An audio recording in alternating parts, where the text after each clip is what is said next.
പ്രിയപ്പെട്ടവരെ, നമ്മളിന്ന് ദുഃഖവെള്ളിയാഴ്ച ആചരിക്കുകയാണ്. ദുഃഖവെള്ളി എന്നത് ദുഃഖത്തിൻ്റെയും മരണത്തിൻ്റെയും ദിവസമായി ഒരു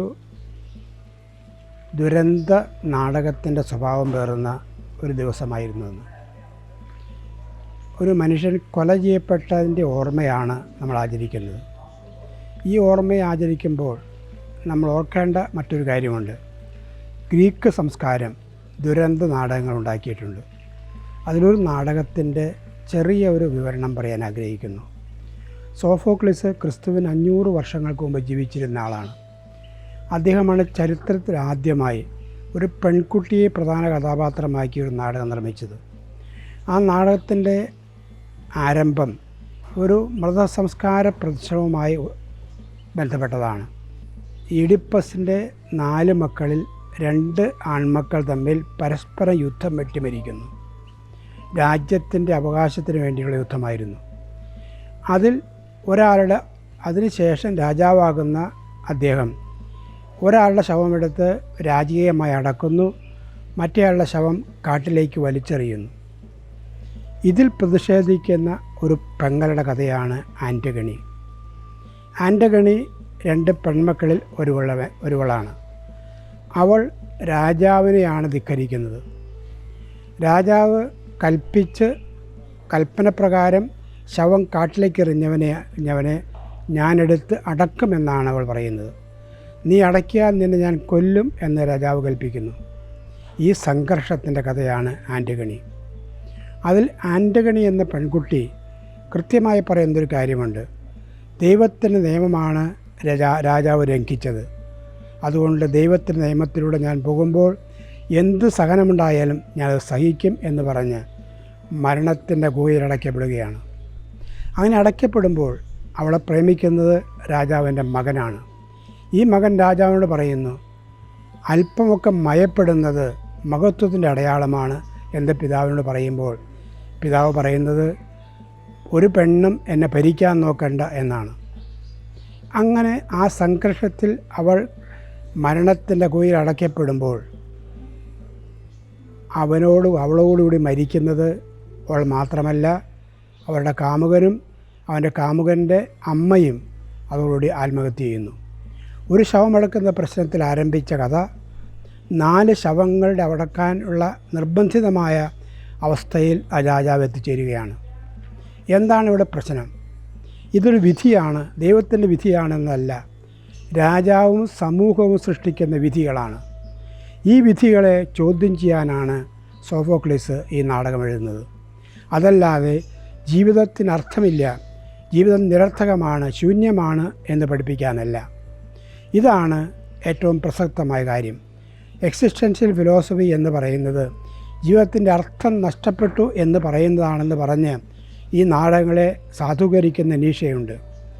അതിനെ മറികടന്നുകൊണ്ട് ജോർജ് സ്റ്റെയ്നർ എഴുതിയ മനോഹരമായ പുസ്തകമാണ് ഡെത്ത് ഓഫ് ട്രാജഡി, ദുരന്ത നാടകത്തിൻ്റെ അവസാനം.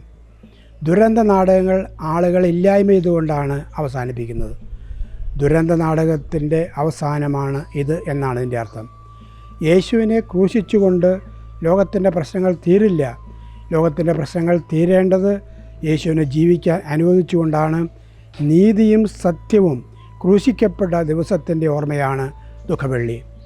നീതിയും സത്യവും ക്രൂശിക്കപ്പെടുകയും മർദ്ദിക്കപ്പെടുകയും ചെയ്തതിൻ്റെ ഓർമ്മയാണത്. ഇവിടെയാണ് പുതിയൊരു ലോകത്തെക്കുറിച്ച്, പുതിയൊരു കാഴ്ചപ്പാടിനെക്കുറിച്ച്, പുതിയ ജീവിത വീക്ഷണത്തെക്കുറിച്ച് നമ്മൾ ചിന്തിക്കേണ്ടത്.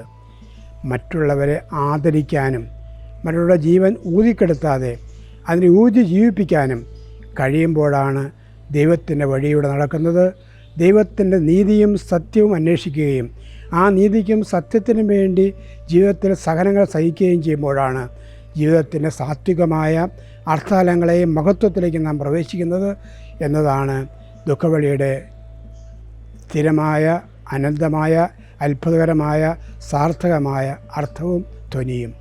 പ്രിയപ്പെട്ടവരെ, മറ്റുള്ളവരെ അടിച്ചൊതുക്കുന്നതല്ല, മറ്റുള്ളവരെ ഉയർത്താനും പിടിച്ചു കയറ്റാനും ശ്രമിക്കുമ്പോഴാണ് ജീവിതം അർത്ഥപൂർണ്ണമാകുന്നത്, സാത്വികമാകുന്നത്. ഈ ജീവിതത്തിൻ്റെ പാഠമാണ് കുരിശിൻ്റെ പാഠം. അത് സഹനത്തിൻ്റെ പാഠമാണ്. സഹനത്തിലൂടെ മറ്റുള്ളവർക്ക് സാന്ത്വനം നൽകുന്ന, മറ്റുള്ളവർക്ക് സ്വർഗം നൽകുന്ന, മറ്റുള്ളവർക്ക് സ്നേഹം നൽകുന്ന മറ്റുള്ളവർക്ക് ചാരിതാർത്ഥ്യവും സന്തോഷവും നൽകുന്നത് വഴിയിലൂടെ ജീവിക്കുമ്പോൾ ത്യാഗങ്ങളും വേദനകളും ബുദ്ധിമുട്ടുകളും ഉണ്ടാകും. ആ ത്യാഗങ്ങളും വേദനകളുമാണ് ദുഃഖവെള്ളിയുടേത്. ആ വേദനകൾ സഹിച്ചുകൊണ്ട് ജീവിതത്തെ കരകയറ്റാനും ജീവിതത്തിൽ പുതിയൊരു പ്രഭാതവും പുതിയൊരു ഭാവിയും നൽകാനും ശ്രമിക്കുമ്പോഴാണ് ജീവിതം സാർത്ഥകമാകുന്നത്, അതർത്ഥപൂർണ്ണമാകുന്നത്. ഒരു വാചകം കൂടി ഞാൻ പറയാൻ ആഗ്രഹിക്കുന്നു. നമ്മൾ മാർക്സിനെ കുറിച്ച് കേട്ടിട്ടുണ്ട്. മാർക്സ് ക്രിസ്തുവിന് വിരുദ്ധമായിരുന്നില്ല. മാർക്സ് മനുഷ്യൻ നിർവഹിച്ചുകൊണ്ട് പറഞ്ഞൊരു വാചകമുണ്ട്: നേച്ചർ റിസറക്റ്റഡ് ഈസ് മാൻ. മനുഷ്യൻ എന്ന് പറയുന്നത് പ്രകൃതിയല്ല, പ്രകൃതിയുടെ പുനരുത്ഥാനമാണ്. ആ പുനരുത്ഥാനത്തിലേക്കാണ് നമ്മളെല്ലാവരും വിളിക്കപ്പെടുന്നത്.